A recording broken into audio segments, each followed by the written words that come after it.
Hi guys, it's raining.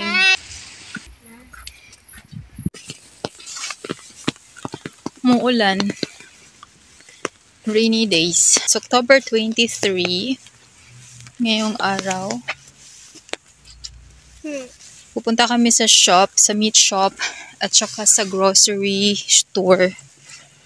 Bibili kami ng chicken fillet. May mga bibilhin kami dun sa grocery store.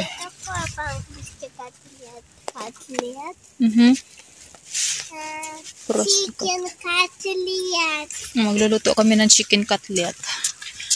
Kasi, hindi kumakain si Alisa ng isda, pork, beef kumakain siya. What is it? Chicken cutlet with fried Potatoes. potatoes. Baked potatoes.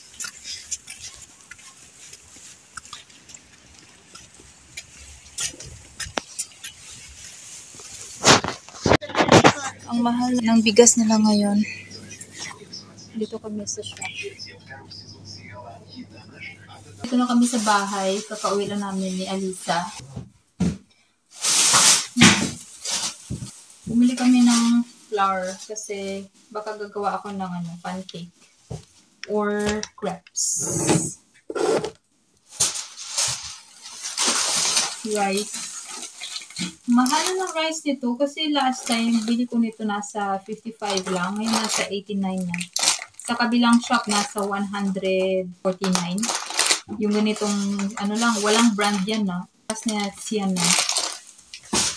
Ano ba tawag dito? Halimutan ko na.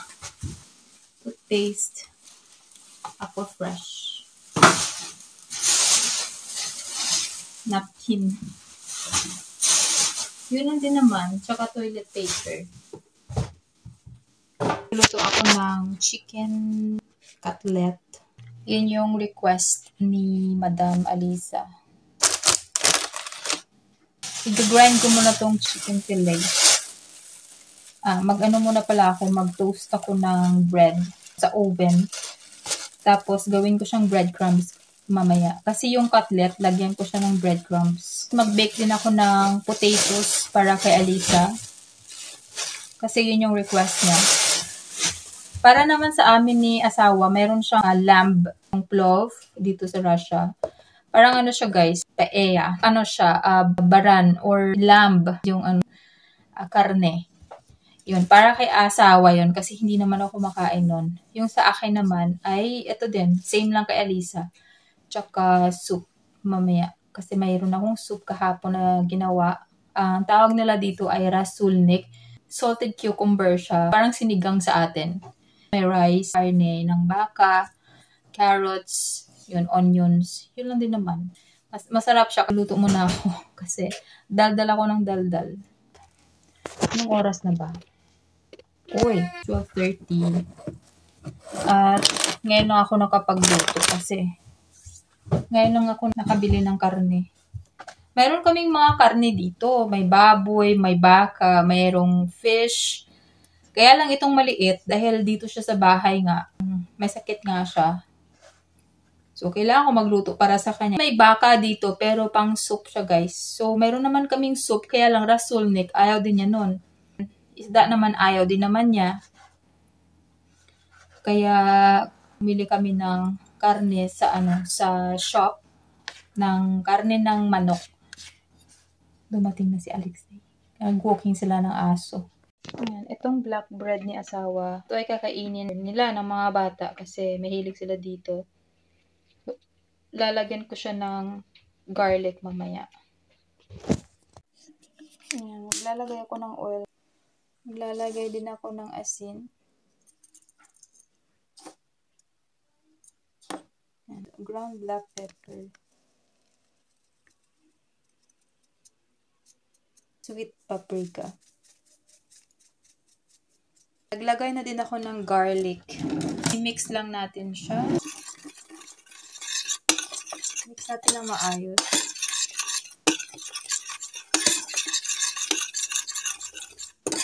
Lalagay na rin natin yung bread. Ngayon, i-mix natin siya. Mix natin.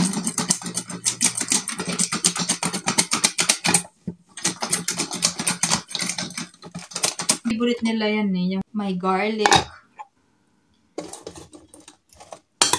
Ibabalik ko ulit siya sa oven para mag-crispy. Ay, masyadong madami yung bread. Sa laki ng kaldero. Mix natin na maayos.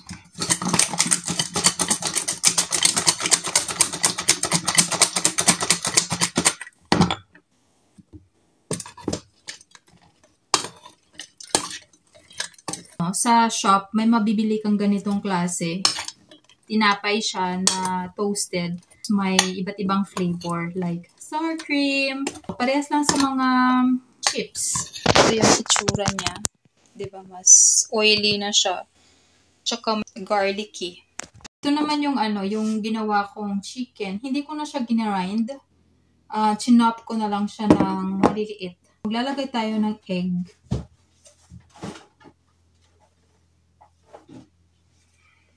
Yan, isang egg.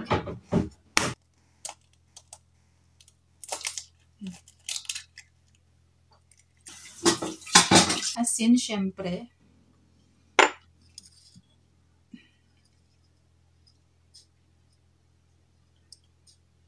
Yan. Tansya lang yan, guys. Kasi, alam ko naman kung gaano yung kadami. Paminta. Durog. Maglalagay din ako ng paprika. Wala kaming lagayan ng mga ganito. Kaya nasa lang siya. Plastic lang siya or yan, sa ganyan lang siya. Yun lang din naman, lalagay ko. Kasi, kapag ako nilalagyan ko yun ng chili powder. Kaya lang, syempre, bata yung kakain. Hindi lang din naman ako kakain. Kaya, kailangan nating iumitin yung chili. Yan, mix lang natin siya. Ganyan. First time kong gumawa nito na ganito lang siya na chop. Tapos, i-dip ko lang siya dun sa breadcrumbs. Actually, hindi siya fine na crumbs. Meron pa naman ako dito, pero, meron pa pala ako dito. Ayan, nandito sa Lalagay ko siya dito sa plate. Mabilis siyang gawin. Hindi ko na to gagamitin kasi parang maamoy na siya. Mahirap na kasi matagal na yun. Ito na lang isa. Yung bagong gawa ko na lang.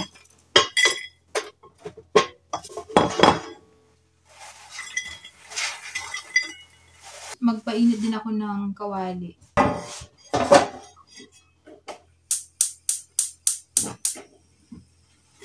Kaya lang, masyadong madami. Paano ko ba ito gawin?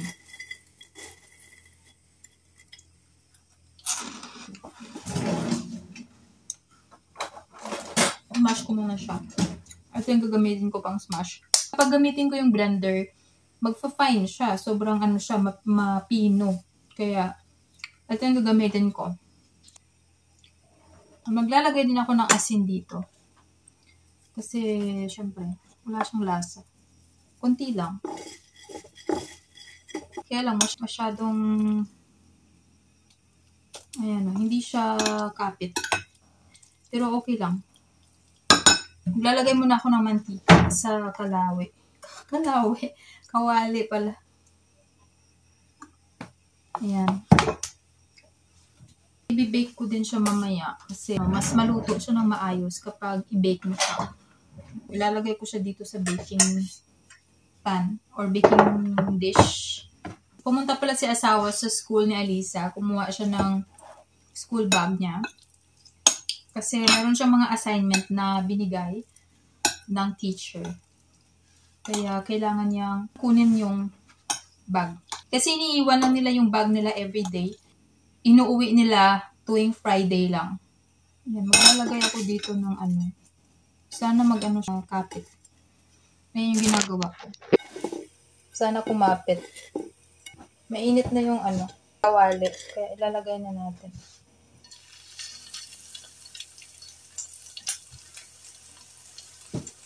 Mukhang nasobrahan yung bread ko. Nasobrahan sa pag-toast.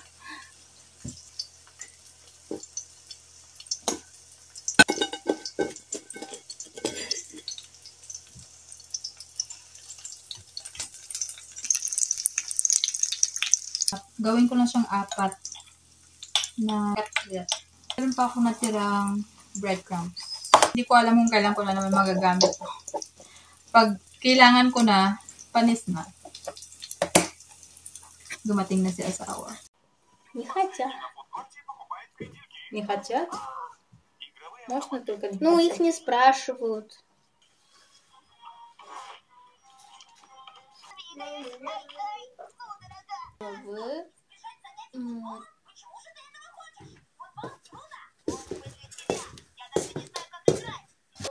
Naayos ko yung buhok ni Sophia kasi meron siyang balay na yun.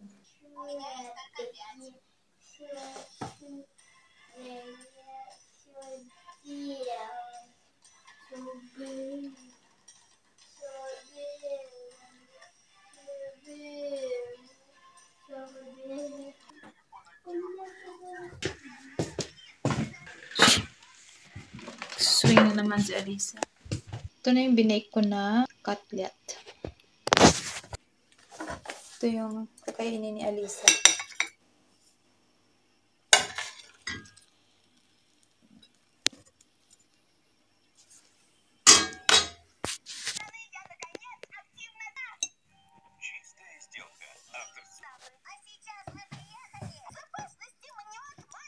Ito yung rasunik na tinatawag nila.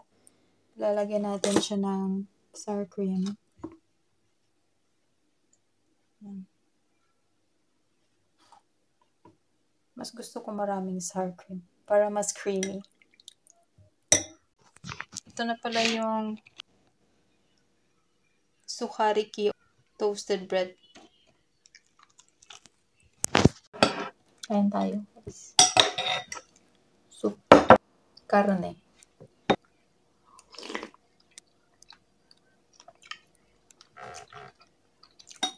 Panghapunan. Pancake. Magawa si Alisa ng homework niya.